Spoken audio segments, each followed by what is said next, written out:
তুমি কি জানো আজকে কি বার? আজকে হচ্ছে ফ্রাইডে, বুঝছো?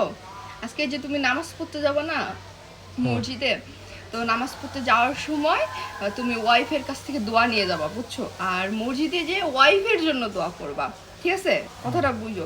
আর নামাজ শেষে যে এই মিষ্টিটা দিবে বা কিছু একটা দিবে না, ওইটা আমার জন্য পকেটে করে নিয়ে আসবা, ঠিক আছে? মিষ্টি দেয় না এখানে, কি দেয়? মানে যেগুলো দেয় ওগুলো গরিব মানুষেরা খায়, আমরা তো খাই না, কারণ ওটা ওটা আমাদের অধিকার না।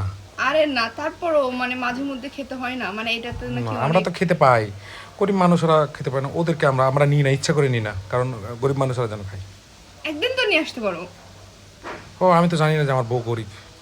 হ্যাঁ, অবশ্যই আমার হিসাবে আমাকে মানে গরিব ভাতা দেওয়া উচিত। আমি মানে সরকারের কাছে মানে খুবই অনুরোধ করতেছি, আমরা যারা ওই যে ম্যারিড ওয়াইফরা আছি, মেয়েরা আছি, ওয়াইফরা কেমন হয়, মেয়েরা আছি যারা জব করি না, এখনও জব করি না, মানে এই যে বেকার, পড়াশোনা করতেছি, মাস্টার্স করতেছি তবুও বেকার, তো এদের জন্য একটা বিশেষ ভাতার ব্যবস্থা করা উচিত।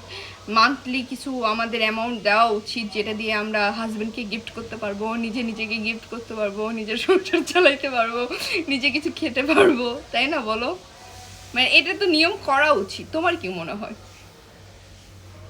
এই নানি থাকলে আমার এই দুঃখটা বুঝতো, একমাত্র নানি আমার দুঃখ বোঝে। এই নানিকে সারা যে আমি কি কষ্টে আছি, আহারে।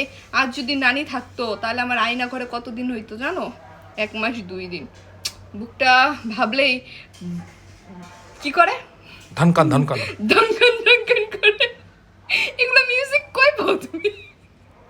তারপরে তার কথা মনে পড়লে খালি ব্রেনে ঠাস ঠাস ঠাস ঠাস ঠাস ঠাস শব্দ ওঠে। ইস, নানির কথা মনে পড়লেই আমার ব্রেনে শুধু ঠাস ঠাস ঠাস ঠাস করে ওঠে। মানে ডিবি ডিবি কার্যালয়ে তোমরা থাপড়াইতেছে এটা এটা।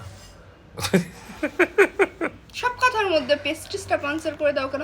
হ্যাঁ, আমি প্রাউড ফিল করি। হ্যাঁ, আমাকে ডিবি অফিসে নিয়ে যাওয়া হয়েছে, তো কি হয়েছে? ভয় দেখানো হয়েছে, তো কি হয়েছে? আমার ফেসবুক নিয়েও নেওয়া হয়েছে, আমাকে কয়দিন চালাইতেও দেয় নাই, তো কি হয়েছে? আমি কি বন্ধ করে দিচ্ছি? আমি কি ভিডিও বানানো বন্ধ করছি? আমি পোস্ট করা বন্ধ করছি? আমি আগেও পোস্ট করতাম, এখনও পোস্ট করবো, ভবিষ্যতেও করবো। আমি সবসময় সত্যের পথে থাকবো, স্টুডেন্টদের মানে পথে থাকবো, কারণ তারা পদে না পদ পক্ষে। ও হ্যাঁ, পক্ষে থাকবো, কারণ হচ্ছে তাদের যুক্তিগুলো ছিল একদম মানে সঠিক, একদম সঠিক। সো আমি সেই যুক্তির সাথে সহমত। এটা আমি স্টুডেন্ট, এটা আমার উচিত তাদের সাথে, তাদের পাশে থাকা, তাদের সাথে একমত হওয়া, এটা আমার উচিত, বুঝছো? সো আমি এগুলোতে ভয় পাই না। যেখানে আমি আমার ঘরের বাক্যেই ভয় পাই না, আর সেখানে আমি ওদেরকে ভয় পাবো কি করে? ইতিহাস সাক্ষী। ইতিহাস সাক্ষী, বউরা কখনো হাজবেন্ডকে ভয় পায় না। মানে শোনো, আমি একটা কথা বলি, ছেলেদেরকে যে আমরা ভয় পাই এটা বাহিরে কেন বুঝতে দিই জানো? যে থাক, হাজব্যান্ডের একটা মান সম্মান আছে, এটা যেন সবার কাছে থাকে। ঘরে যে আমরা ভয় পাই না, এটা তুমিও জানো, আমিও জানি, মানে সব ছেলেরাই জানে, সব মেয়েরাই জানে, বুঝছো? কিন্তু আমরা জাস্ট একটু হাজব্যান্ডকে একটু সম্মানে রাখার জন্য বাহিরে সবার কাছে প্রেজেন্ট করি না, আমি আমার হাজব্যান্ডকে অনেক ভয় পাই, তার কথা ছাড়া বাহিরেই যাই না, তার অনুমতি ছাড়া কথাই বলি না।